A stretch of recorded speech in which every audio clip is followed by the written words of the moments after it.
പിതാവിൻ്റെയും പുത്രൻ്റെയും പരിശുദ്ധാത്മാവിൻ്റെയും നാമത്തിൽ ആമേൻ. ഈശോയിൽ ഏറ്റവും പ്രിയപ്പെട്ട സഹോദരി സഹോദരന്മാരെ, ഉറവിടങ്ങളിലേക്ക് പ്രാർത്ഥനാപൂർവം സ്വാഗതം. യോഹന്നാൻ്റെ സുവിശേഷം പഠിക്കാൻ ദൈവം തന്നിരിക്കുന്ന വിലപ്പെട്ട അവസരത്തിന് നന്ദി പറഞ്ഞുകൊണ്ട് പരിശുദ്ധ അമ്മയുടെ മധ്യസ്ഥം അപേക്ഷിച്ച് നമുക്കിന്നത്തെ വചന പഠനത്തിലേക്ക് പ്രവേശിക്കാം. കൃപ നിറഞ്ഞ മറിയമേ, നിനക്ക് സമാധാനം. കർത്താവ് അങ്ങയുടെ കൂടെ സ്ത്രീകളിൽ അങ്ങ് അനുഗ്രഹിക്കപ്പെട്ടവളാകുന്നു. അങ്ങയുടെ ഉദരഫലമായ ഈശോ അനുഗ്രഹിക്കപ്പെട്ടവനാകുന്നു. പരിശുദ്ധ മറിയമേ, തമ്പുരാൻ്റെ അമ്മേ, പാപികളായ ഞങ്ങൾക്ക് വേണ്ടി ഇപ്പോഴും എപ്പോഴും ഞങ്ങളുടെ മരണസമയത്തും തമ്പുരാനോട് അപേക്ഷിച്ചു കൊള്ളണമേ. ആമേൻ. പിതാവിനും പുത്രനും പരിശുദ്ധാത്മാവിനും സ്തുതി, ആദ്യം മുതൽ എന്നേക്കും. ആമേൻ.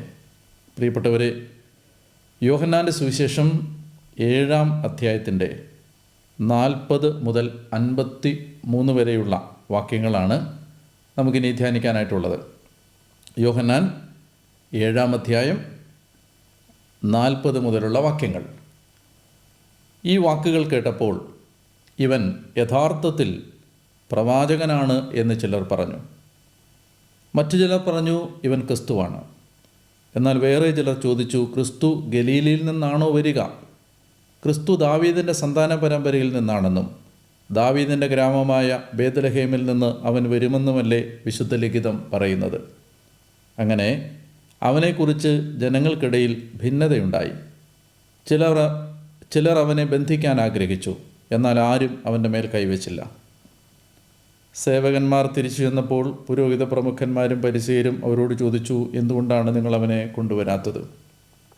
അവർ മറുപടി പറഞ്ഞു, അവനെപ്പോലെ ആരും ഇതുവരെയും സംസാരിച്ചിട്ടില്ല. നമ്മളിവിടെ കാണുന്നത്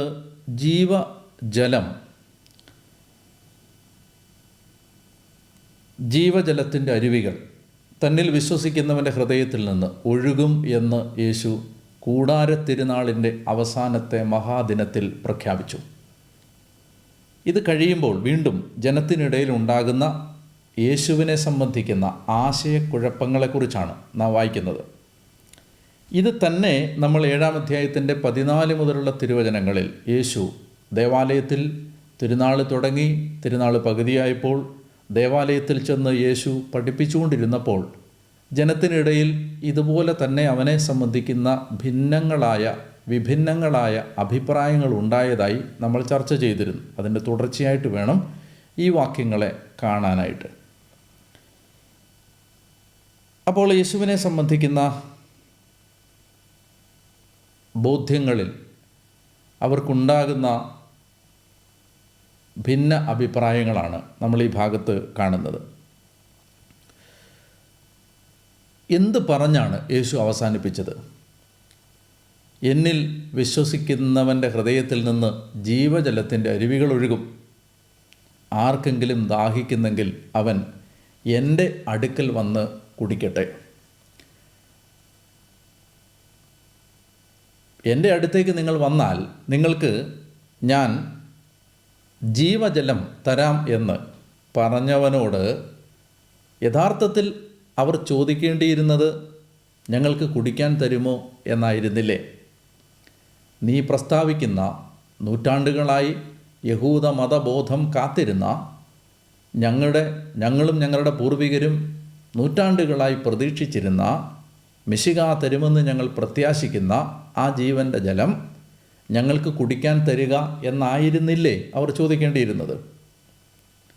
ഇവിടെയാണ് ഈ ജനക്കൂട്ടവും സമറിയാക്കാരിയും തമ്മിലുള്ള ഒരു വ്യത്യാസം നമ്മൾ കാണുന്നത്. സമറിയാക്കാരി കുറേ കൂടി ഭേദമാണ്. എനിക്ക് കുടിക്കാൻ തരിക എന്ന് പറയുന്നതിന് പകരം ജനം ചോദിക്കുന്ന ചോദ്യം നീ ആരാണ് എന്ന ചോദ്യമാണ്.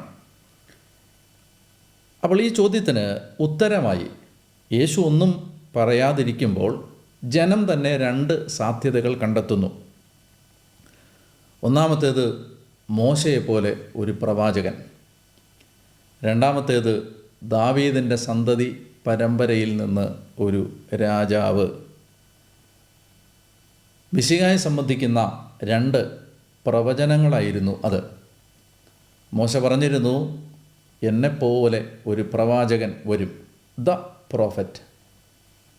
അവനാണ് യഥാർത്ഥ പ്രവാചകൻ. അവൻ്റെ വാക്കാണ് നിങ്ങൾ കേൾക്കേണ്ടത്. മിശിഹായെ അവർ പ്രതീക്ഷിച്ചിരുന്നു. ദാവീദിൻ്റെ സന്താന പരമ്പരയിൽ നിന്നാണ് ദാവീദിനെ പോലെ ഒരു രാജാവ് മിശിഹ വരുന്നത്. സ്വാഭാവികമായും അവരുടെ പ്രതികരണം, ഇവൻ മോശ പ്രവചിച്ചതുപോലെ ഒരു പ്രവാചകനാണോ, അതോ ദാവീദിൻ്റെ സന്തതി പരമ്പരയിലെ ഒരു രാജാവാണോ? ദാവീദിൻ്റെ പരമ്പരയിൽ നിന്ന്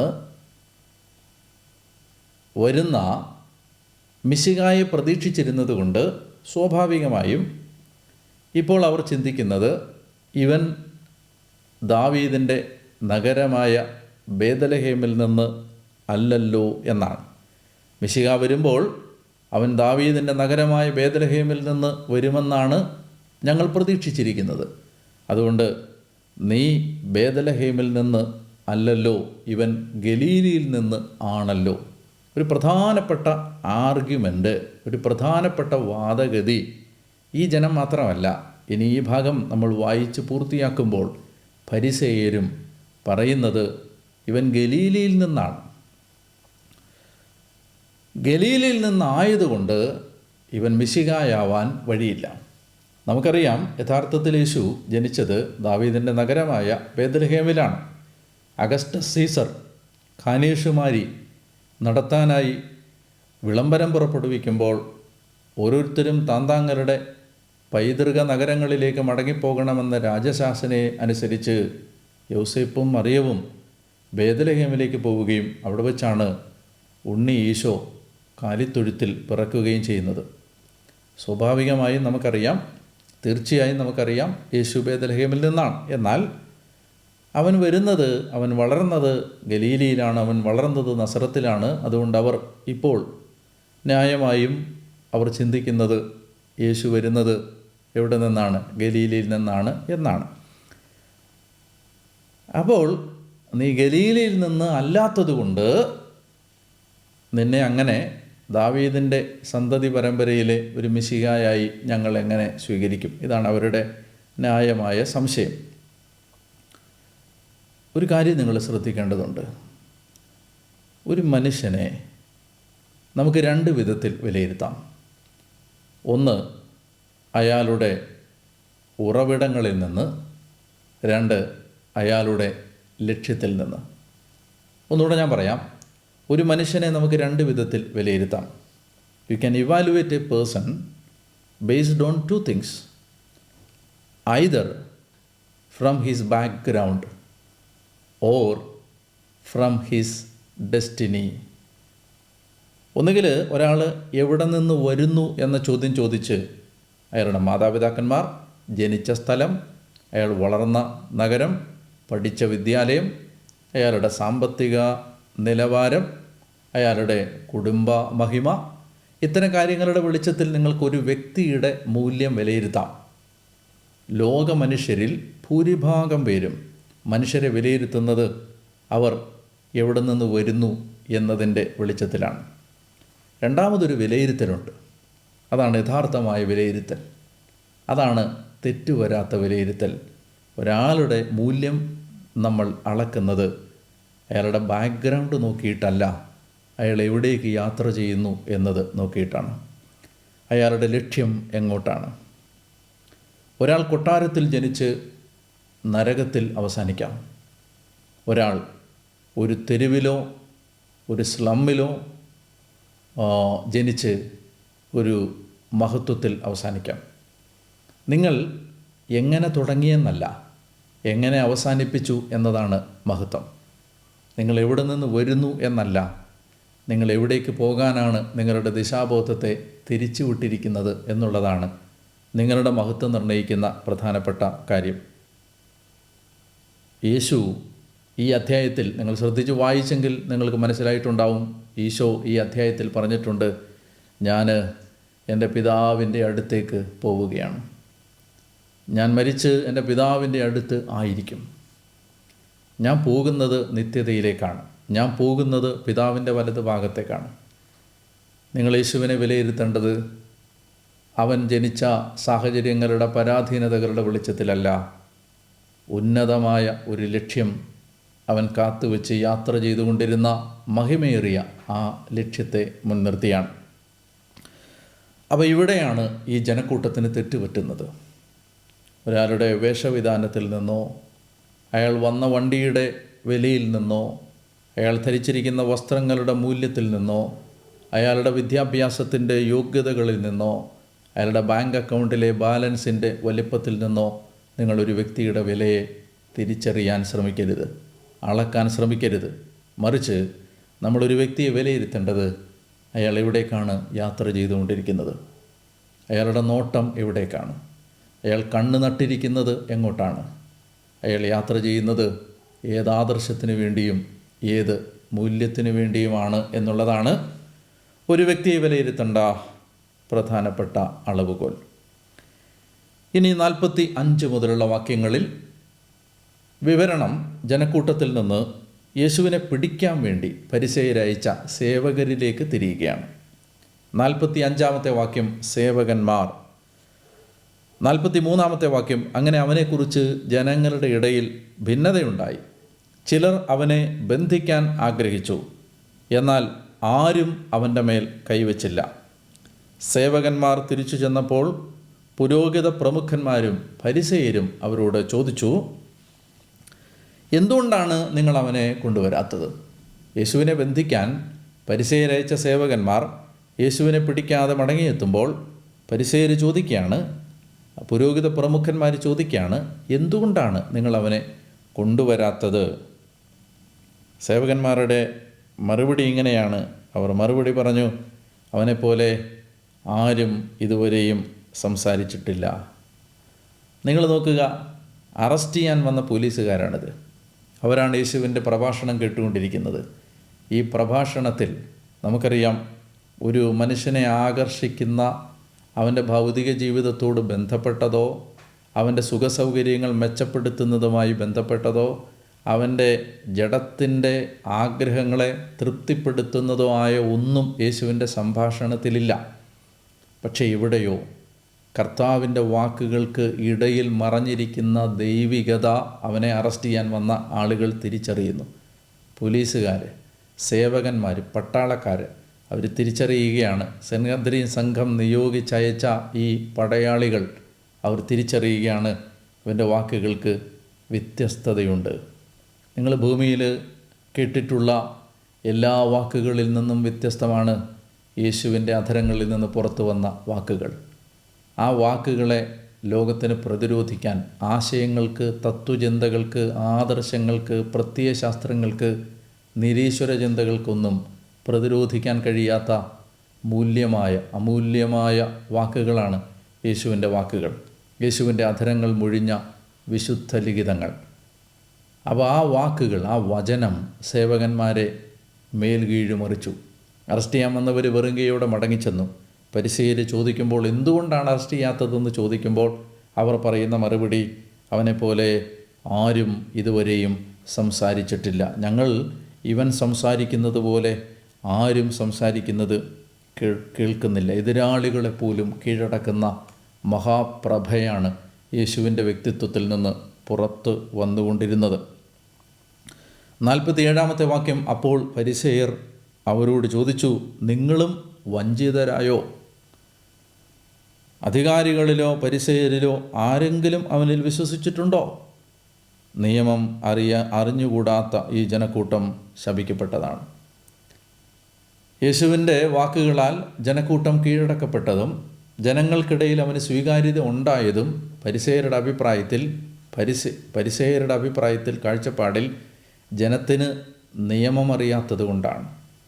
അവർ ചോദിക്കുകയാണ്, അധികാരികളോ ഫരിസേയരോ ആരെങ്കിലും അവൻ്റെ കൂടെ പോയതായി നിങ്ങൾ കേട്ടിട്ടുണ്ടോ? അവർ പറയുന്നു, ഫരിസേയരിൽ ആരും തന്നെ അവനെ വിശ്വസിച്ചിട്ടില്ല. ഇതവർ പറയുന്നത് സെൻഹദ്രീൻ സംഘത്തിലിരുന്നാണ്. യഹൂദൻ്റെ പരമോന്നത നീതിന്യായ കോടതിയായിരുന്നു അത്. അതിന് ഏതാണ്ട് 70 അംഗങ്ങളാണ്.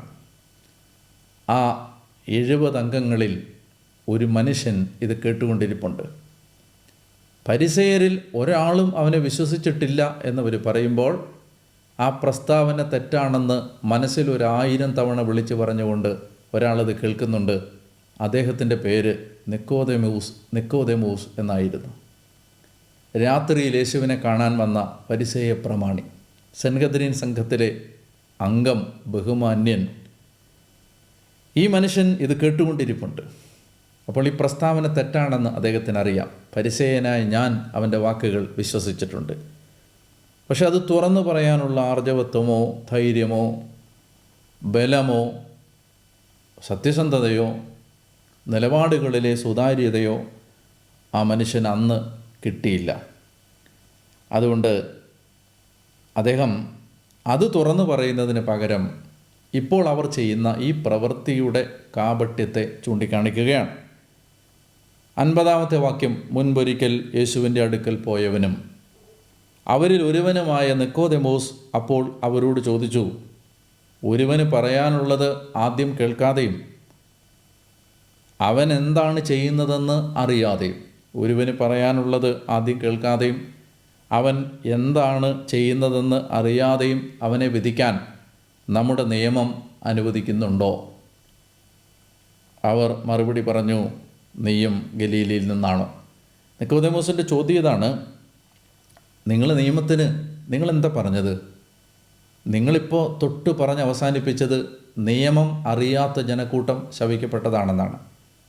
സത്യത്തിൽ ആർക്കാണ് നിയമം അറിയാത്തത്? അല്ലെങ്കിൽ നിയമം അറിയാവുന്ന നിങ്ങളല്ലേ നിയമത്തെ മറികടന്ന് ഇപ്പോൾ തെറ്റായൊരു പ്രവൃത്തി ചെയ്തുകൊണ്ടിരിക്കുന്നത്?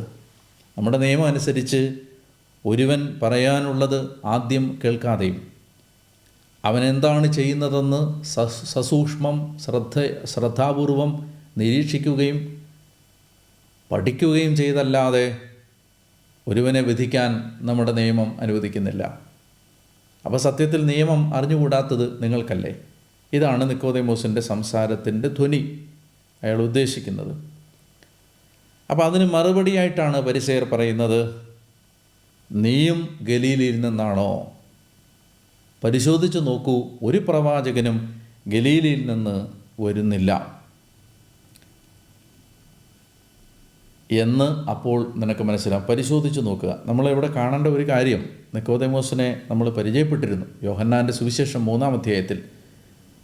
അന്ന് ആദ്യം യേശുവിൻ്റെ അടുത്തേക്ക് വരുമ്പോൾ അദ്ദേഹം വരുന്നത് രാത്രിയിലാണ്.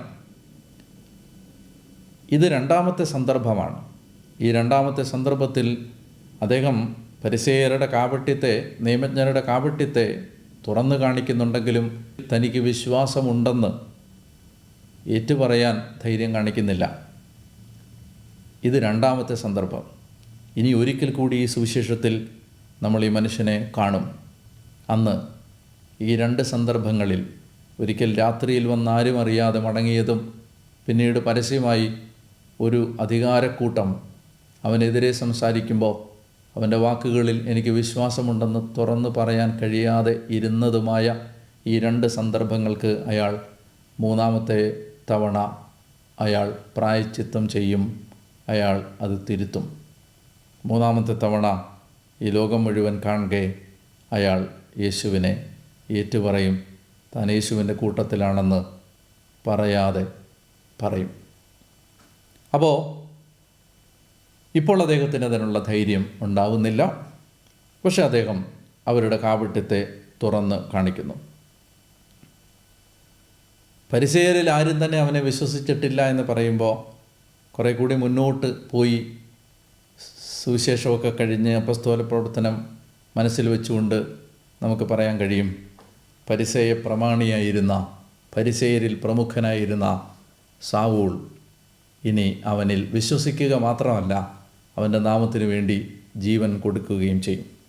അതുകൊണ്ട് there is a Pharisee in making. ഒരു ഫരിസേയൻ ആത്മാവിൽ തയ്യാറെടുപ്പുകൾ ദൈവം നടത്തിക്കൊണ്ട് രൂപപ്പെടുത്തിക്കൊണ്ടിരിക്കുകയാണ് ഒരു ഫരിസേയനെ. അപ്പോൾ ഇവർ പറയുകയാണ്, നീയും ഗലീലിൽ നിന്നാണോ? നീ എന്തുകൊണ്ടാണ് അവനെ സപ്പോർട്ട് ചെയ്യുന്നത്? അതാണ് അതിൻ്റെ വ്യംഗ്യം. നീയും ഗലീലിൽ നിന്നാണോ? പരിശോധിച്ചു നോക്കൂ, ഒരു പ്രവാചകനും ഗലീലിൽ നിന്ന് വരുന്നില്ല. ഈ പ്രസ്താവന ശരിയാണോ? പരിശോധിച്ച് നോക്കിയാൽ ഈ പ്രസ്താവന തെറ്റാണെന്ന് മനസ്സിലാവും. കാരണം കൃത്യമായി പറഞ്ഞാൽ 3 പ്രവാചകന്മാർ ഗലീലിൽ നിന്ന് വന്നവരാണ്. 1 യോന, 2 ഹോസിയ, 3 നാഹും. യോനായും ഹോസിയായും നാഹുവും ഈ 3 പ്രവാചകന്മാരും ഗലീലിൽ നിന്ന് വന്നവരാണ്. അപ്പോൾ സത്യത്തിൽ നിയമം അറിയാത്തതും മതമറിയാത്തതും ചരിത്രമറിയാത്തതും സാമാന്യ ജനത്തിനല്ല, അധികാരക്കൊതിയും ലാഭക്കൊതിയും ധനമോഹവും ഹൃദയത്തിൽ വച്ചിരിക്കുന്ന കാപട്യത്തിൻ്റെ ആൾരൂപങ്ങളായി ജീവിക്കുന്ന ഫരിസേയർക്കാണെന്ന് ഈ ഭാഗം നമ്മെ മനസ്സിലാക്കി തരുന്നു. 53-ാമത്തെ വാക്യം, ഓരോരുത്തരും സ്വന്തം വീടുകളിലേക്ക് പോയി. ഓരോരുത്തരും സ്വന്തം വീടുകളിലേക്ക് പോയി. 8-ാം അധ്യായത്തിൻ്റെ 1-ാമത്തെ വാക്യം, യേശു ഒലിവുമലയിലേക്ക് പോയി. ഞാൻ അവിടെ കൊണ്ട് അവസാനിപ്പിക്കുകയാണ്.